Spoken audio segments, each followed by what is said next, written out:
Els pinxos s'han posat de moda i el Mercat Nou no es vol quedar enrere. Per això, a finals d'aquest mes de març, concretament el divendres 27 i el dissabte 28, serà l'escenari del primer concurs de pinxos i tapes.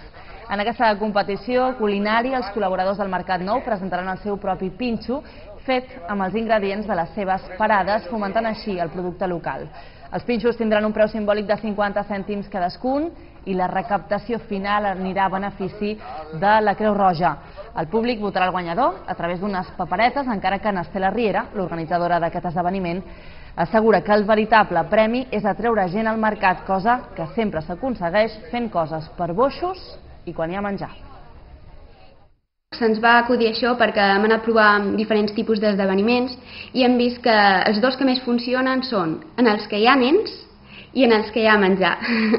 La seva intenció simplement és atreure més gent, que els clients estiguin còmodes, que els clients estiguin contents i promoure el Mercat Nou.